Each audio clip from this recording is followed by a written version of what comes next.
tayo'y magpatuloy pa sa Belen.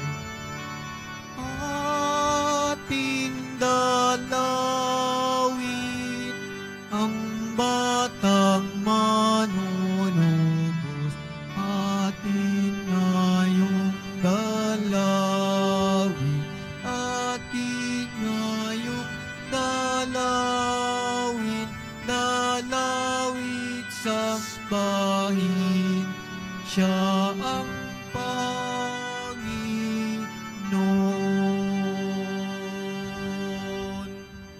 Sa ngalan ng Ama at ng Anak at ng Espiritu Santo, Amen. ang pagpapala ng ating Panginoong Hesukristo, ang pag-ibig ng Diyos Ama, at ang pakikipagkaisa ng Espiritu Santo naway sumainyong lahat.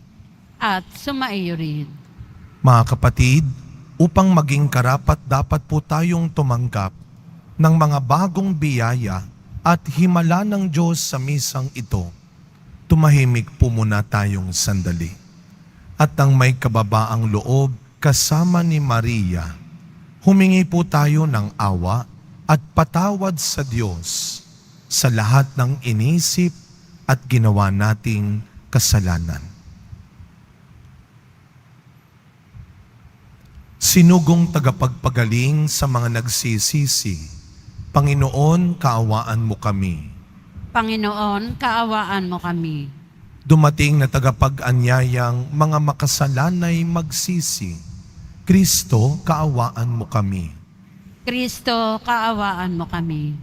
Nakaluklok ka sa kanan ng Diyos Ama para ipamagitan kami. Panginoon, kaawaan mo kami. Panginoon, kaawaan mo kami. Kaawaan tayo na makapangyarihang Diyos, patawarin tayo sa ating mga kasalanan at patnubayan tayo sa buhay na walang hanggan. Amen. Manalangin po tayo. Ama naming makapangyarihan, sa pagdating ng iyong anak, pagindapatin mong sumikat sa amin ang bagong liwanag. Siya nawang isinilang ng mahal na birhen sa kanyang pagiging di na iba sa amin, ay magpagindapat na kami ay makapiling sa kanyang paghaharing walang maliw. Bilang tagapamagitan, kasama ng Espiritu Santo, magpasawalang hanggan. Amen. Magsiupo muna ang lahat. Pagbasa mula sa unang sulat ni Apostol San Juan. Minamahal kong mga kapatid, sino ang makapagtatagumpay laban sa sanlibutan? Ang sumasampalatayang si Jesus, ang anak ng Diyos. Si Jesucristo ang naparito sa sanlibutan, bininyagan sa tubig at nagbubuo ng kanyang dugo sa kanyang kamatayan. Hindi lamang bininyagan sa tubig, kundi nagbubuo pa ng kanyang dugo. Ang Espiritu ang nagpapatotoo tungkol dito, sapagkat ang Espiritu ay katotohanan. Tatlo ang nagpapatotoo: ang Espiritu, ang tubig, at ang dugo.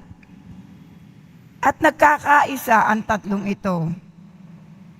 Tinatanggap natin ang patotoo ng tao, ngunit lalong matibay ang patotoo ng Diyos, at iyon ang patotoo ng Diyos tungkol sa kanyang anak.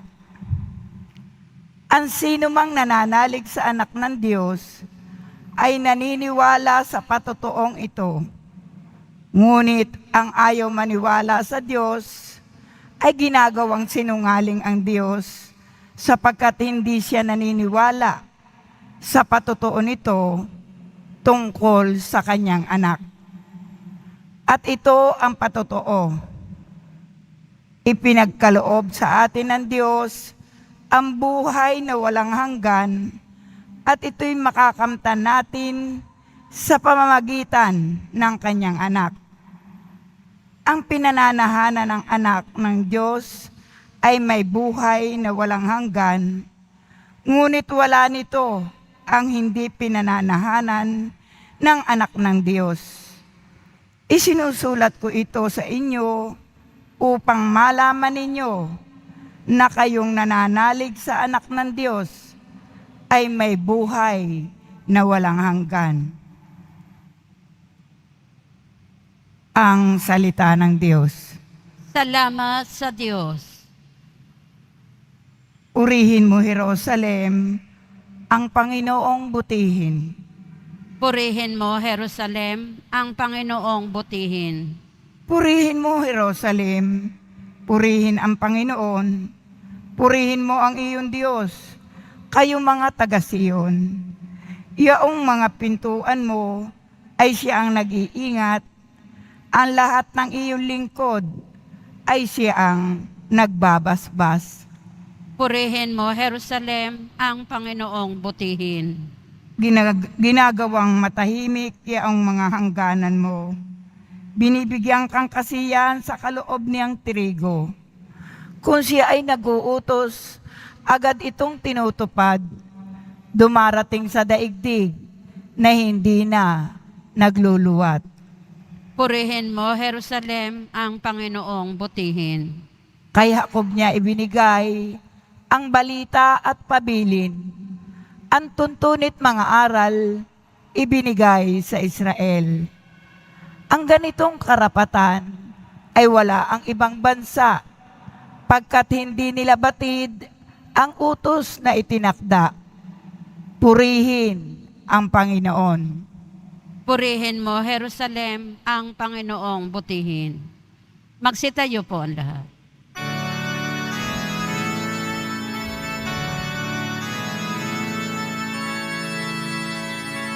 Alleluia,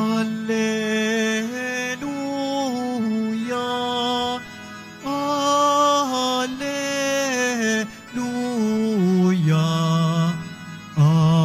Alleluia,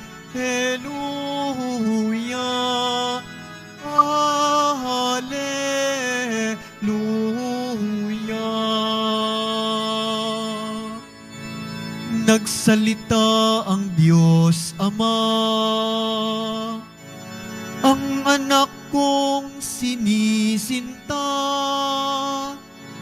ay narito, dinggin niyo na. Alleluia, Alleluia,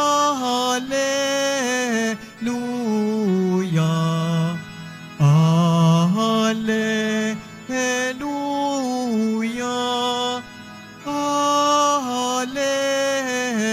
Alleluia. Sumainyo ang Panginoon. At sumaiyo rin. Pagbasa sa banal na ebanghelyo ayon kay San Marcos. Papuri sa iyo, Panginoon.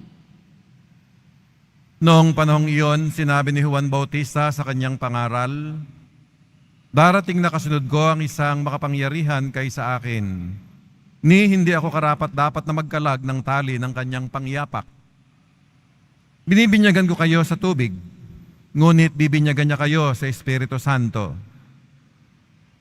Hindi nagluwat, dumating si Jesus mula sa Nazaret, Galilea, na siya'y bininyagan ni Juan sa Ilog Jordan. Pagkaahon ni Jesus sa tubig, ay nakita niyang nabuksan ang kalangitan at bumaba sa kanyang espiritu na gaya ng isang kalapati. At isang tinig ang nagmula sa langit, "Ikaw ang minamahal kong anak, lubos kitang kinalulugdan."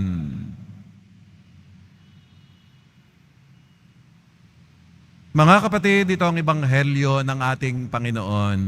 Pinupuri ka namin, Panginoong Heso Kristo. Magsiupo muna ang lahat.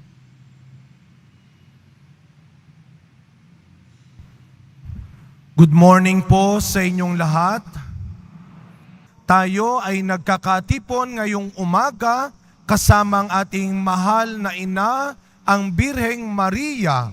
Kaya sama-sama nating bigyan ng papuri at pasasalamat ang ating mahal na pong Jesus Nazareno. Isang malakas na palakpak ng papuri at pasasalamat para sa Kanya.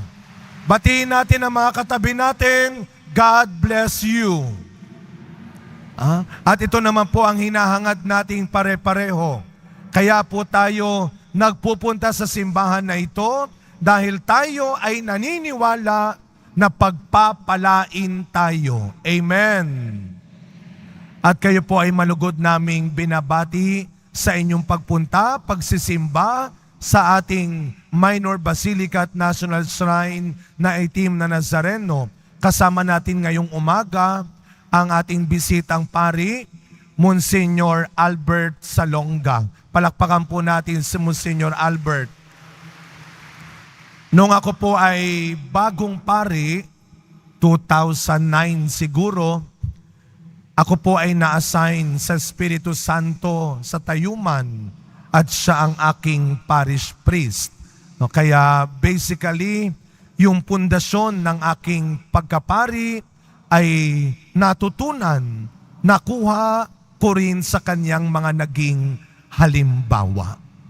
At ngayong bagong taon, bilang mga deboto ng Poong Nazareno, siguro yun ang ating misyon ngayong bagong taon. Maging mabuting halimbawa tayo sa isa't isa. Yung tayo ay maging saksi, patotoo, sa kabutihan, sa awa, sa pag-ibig ng Poong Nazareno. Yan ang narinig natin sa ating unang pagbasa sa sulat ni Juan. Na bilang mga tagasunod ni Kristo, sana tayo maging mabuting halimbawa. Sana tayo ay magbigay ng tamang halimbawa sa iba. Ako po ay sagot ng sagot sa mga tanong ng mga kapatid natin sa media. Sa totoo lamang po, ito ang pinagdadasal ko, na sana nga ho, na yung pagdating sa seguridad, sa disiplina, magpakita po tayo ng tamang halimbawa sa iba. Huwag tayong magpagaya sa iba ng mali. Lalo na kapag tayo po ay nagsusuot pa naman ng uniforme ng Nazareno, meron tayong kwintas ng Nazareno, meron tayong hawak ng Nazareno, pero ang ugali natin, hindi makakristyano, hindi makatao. Malabo yun. Malabnaw yun. Hindi totoo yun. Kaya nga ito ang maging ipagdasal natin ngayong bagong taon, na sana tulungan tayo ng Diyos upang isang araw, kagaya ng magandang narinig natin sa ating ebanghelyo ngayon, nung ipakilala ng Ama ang kanyang anak, sana isang araw tayo rin. Pag tinitignan tayo ng Poong Nazareno, sana ang nasasabi niya, ito ang minamahal kong deboto. Lubos ko siyang kinalulugdan. Kaya tanungin natin ang sarili natin, sa tingin ninyo, pag magtutulakan tayo, pag mag-uunahan tayo, pag magsisigawan tayo, pag magsasakitan tayo, pag maglalamangan tayo, so anong sa tingin ninyo? Matutuwa kaya ang Poong Nazareno?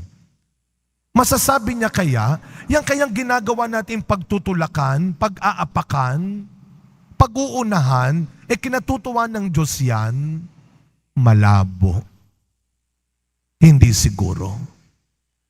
Kaya nga ho, katulong ng inyong mga panalangin, hindi lamang po ng mga kapulisan, hindi lang ng ating mga opisyal, ipagdasal natin na sana yung tatlong hangarin ay matupad, lalo na ngayong 9 ng Enero. Gawin nating banal, maayos at ligtas ang ating pagdiriwang. Sa pagpapatuloy ng ating misa, mga kapatid, kaya kung tayo ay mga deboto ng Poong Nazareno, mamahalin natin si Maria. Dahil kung ako bilang isang batang pari, natuto kay Monsignor Albert, kung kayo bilang mga anak, may natutunan kayo sa magulang ninyo, may natutunan kayo sa mga naging teachers ninyo, dapat mahalin natin si Maria dahil bilang taong totoo, natuto si Jesus sa kanyang nanay kung paano maging mapagbigay, maarugain, maawain, mapagmahal. Sa misang ito, kasama ni Maria, ngayong bagong taon, dagdagan natin ang lakas ng loob, ang kabutihan ng loob, upang tayo ay tunay na maging debotong minamahal at kinalulugdan ng Diyos. Amen.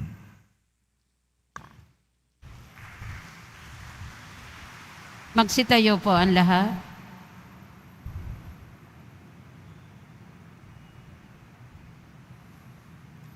Minamahal kong mga kapatid, sa binyag ni Jesus sa ilog ng Jordan, ipinaaalala sa atin ang ating sariling binyag kung saan ginawa tayong mga anak ng Diyos.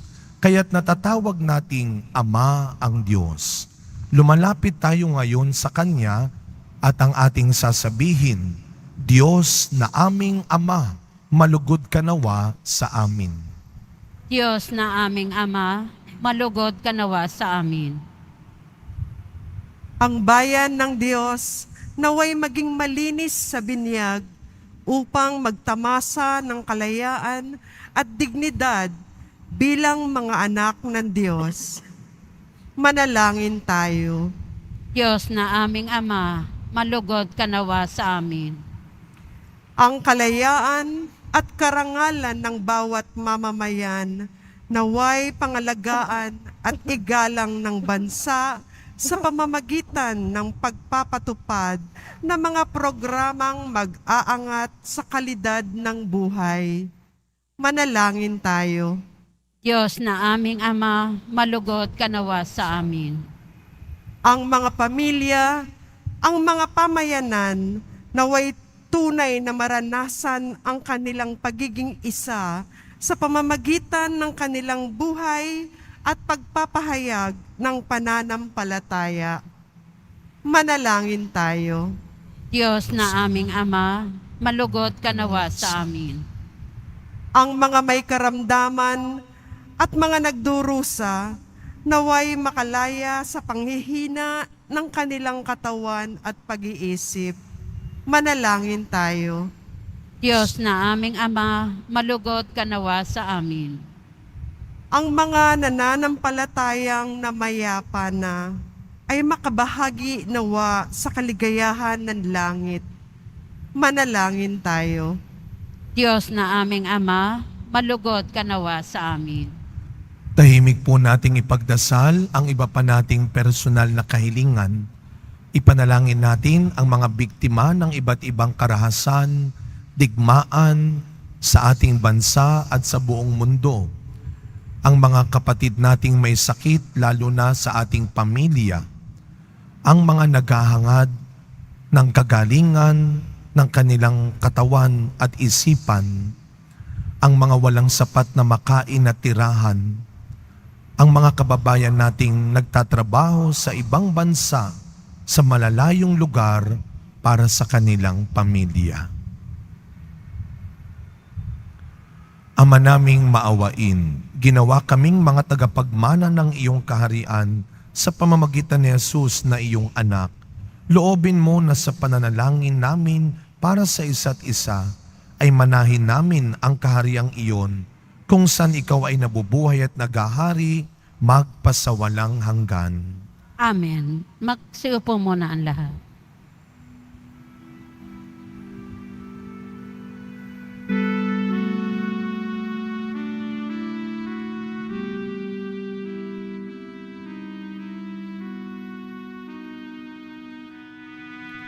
Sasabsaban ng Bethlehem, si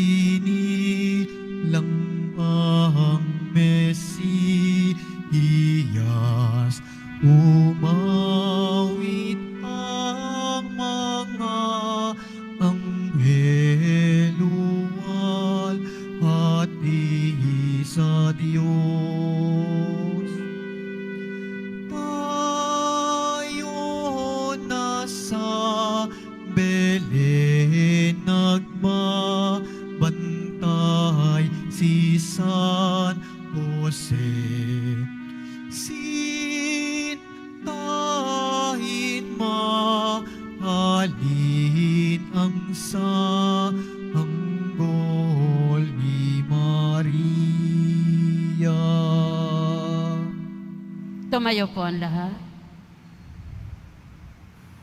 Manalangin kayo mga kapatid upang ang paghahain natin ay kalugdan ng Diyos amang makapangyarihan. Tanggapin nawa ng Panginoon itong paghahain sa iyong mga kamay, sa kapurihan niya at karangalan, sa ating kapakinabangan at sa buong sambayanan niyang banal.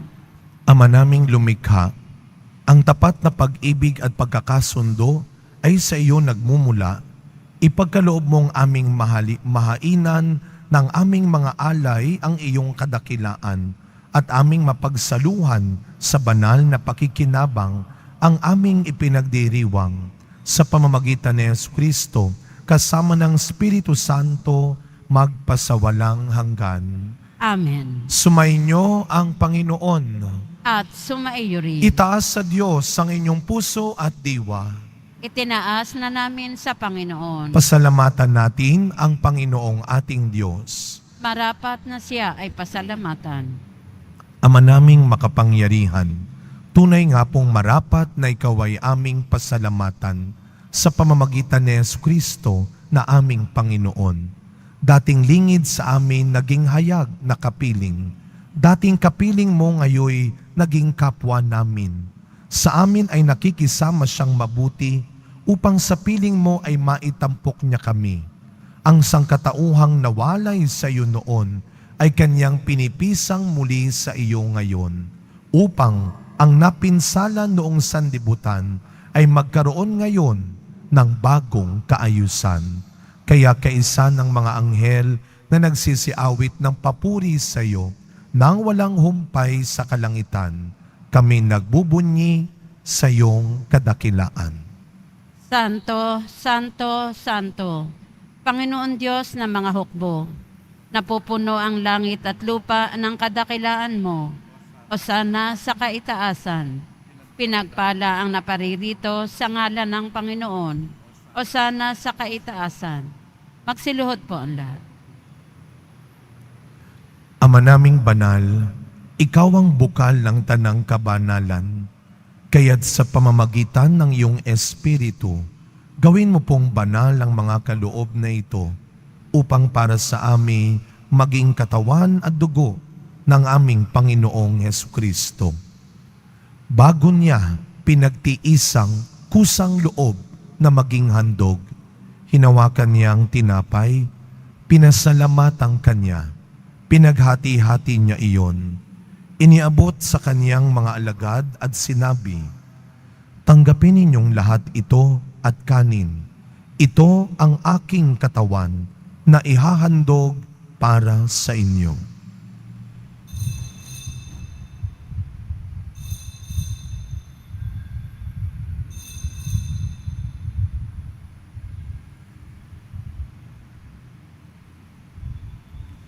Gayon din naman, nung matapos ang hapunan, hinawakan niya ang kalis, muli kaniyang pinasalamatan.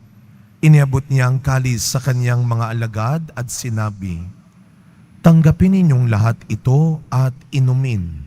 Ito ang kalis ng aking dugo, ng bago at walang hanggang tipan.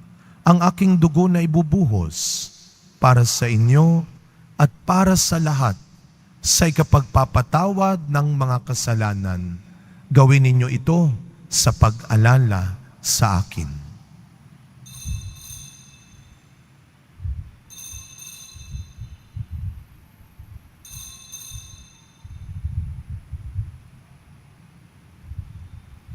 Tumayo po ang lahat. Ang misteryo ng pananampalataya. Si Kristo'y namatay, si Kristo'y nabuhay, si Kristo'y babalik sa wakas ng panahon. Ama, ginagawa po namin ngayon ang pag-alala sa pagkamatay at muling pagkabuhay ng iyong anak. Kaya tinaalay po namin sa iyo ang tinapay na nagbibigay buhay at ang kalis na nagkakaloob ng kaligtasan. Kami po ay nagpapasalamat dahil kami iyong minarapat na tumayo sa harap mo para maglingkod sa iyo. Isinasamo namin kaming magsasalo-salo sa katawan at dugo ni Kristo ay mabuklod sa pagkakaisa sa pamamagitan ng Espiritu Santo.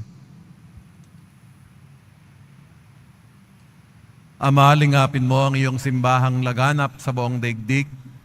Puspusin mo kami sa pag-ibig kaysa ni Francisco na aming Papa at ni Jose na aming Obispo at ng Tanang Kaparian.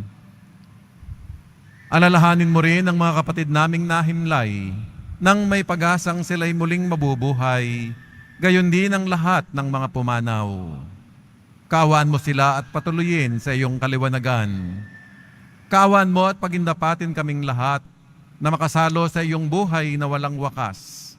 Kaisa ng mahal na Biring Maria na ina ng Diyos, ng kabiyak ng puso niyang si San Jose, kaisa ng mga apostol at ng lahat ng mga banal na namuhay dito sa daigdig ng kalugod-lugod sa iyo, maipagdiwang nawa namin ang pagpupuri sa ikararangal mo sa pamamagitan ng iyong anak na aming Panginoong Hesukristo. Sa pamamagitan ni Kristo, kasama niya at sa Kanya, ang lahat ng parangal at papuri ay sa iyo, Diyos Amang makapangyarihan, kasama ng Espiritu Santo, magpasa walang hanggan.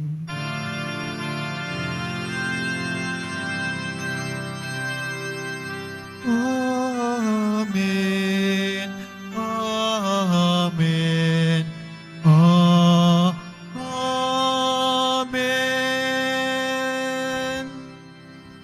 Bilang mga anak ng ating mapagbigay na Ama sa langit, buong galang at tiwala nating dasalin ang panalangin turo ni Kristo. Ama namin, sumasalangit ka. Sambahin ang ngalan mo. Mapasa amin ang kaharian mo. Sundin ang loob mo dito sa lupa para nan sa langit. Bigyan mo kami ngayon ng aming kakanin sa araw-araw. At patawarin mo kami sa aming mga sala, para ng pagpapatawad namin sa nakakasala sa amin. At huwag mo kaming ipahintulot sa tukso, at iadya mo kami sa lahat ng masama.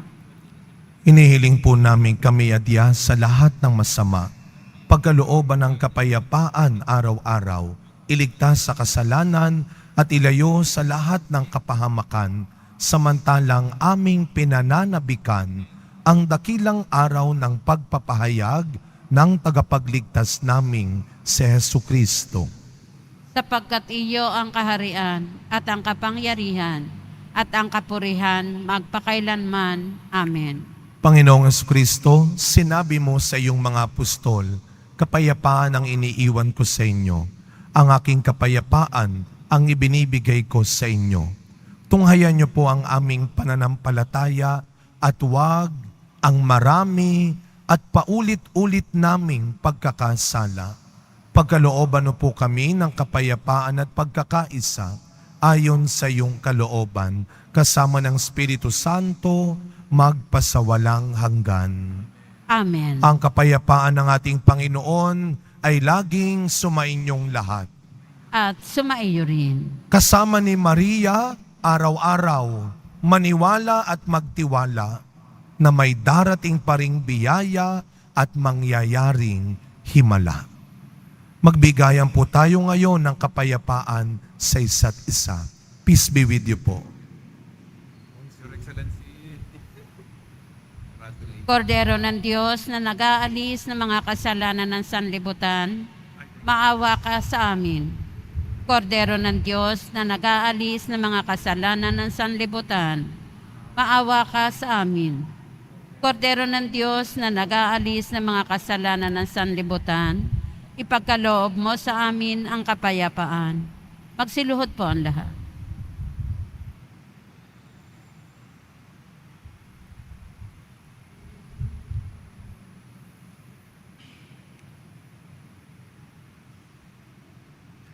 Masdan ninyo ang ating Panginoong Jesus Nazareno, ang anak ni Maria. Siya ang tunay mong kailangan. Siya ang tunay mong kaligtasan. Ang kordero ng Diyos na nag-aalis ng mga kasalanan ng sanlibutan, mapapalad po tayong lahat na inaanyayahan sa kanyang piging. Panginoon, Hindi ako karapat-dapat na magpatuloy sa iyo, ngunit sa isang salita mo lamang ay gagaling na ako.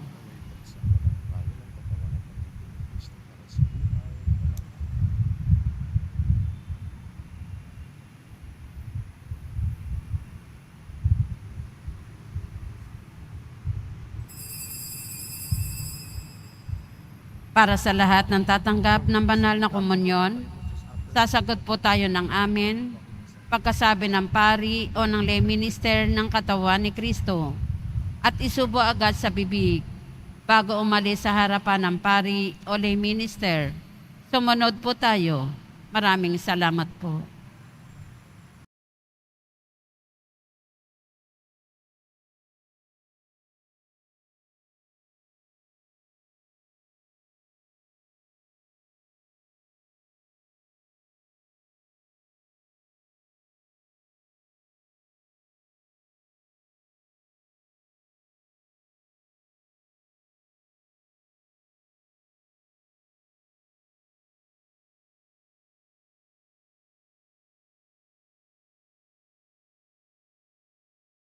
Manalangin po tayo.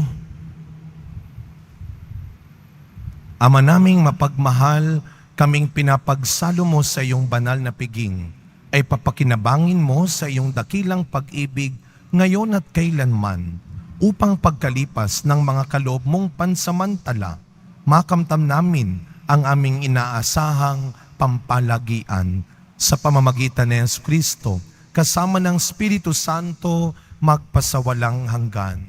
Amen. Sumainyo ang Panginoon. At sumaiyo rin. Yumuko po kayo habang ginagawad ang pagbabasbas. Mahal na pong Jesus Nazareno, inihayag mo sa pamamagitan ng krus ang walang maliw na pag-ibig ng Diyos sa sangkatauhan. Pakinggan mo po ang kahilingan ng iyong angkan na nagsusumamo sa iyo. Makamtam nawa nila ang iyong katugunan at tanggapin ang kasagutan na may utang na loob na tinatanaw. Basbasan din po ninyo ang mga dala-dala nilang imahen at dasalan sa pamamagitan ng bendisyon na ito, naway maalaala nila ang mga pangako nila noon sa binyag, na ikaw ay kanilang iibigin at paglilingkuran bilang Panginoon magpasawalang hanggan.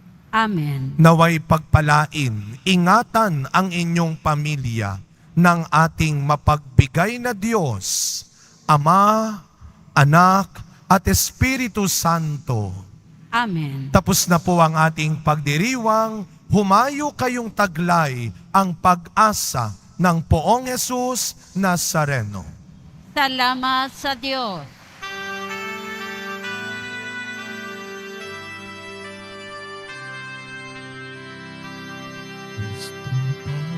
Padre Jesus Nazareno, sinasamba ka namin,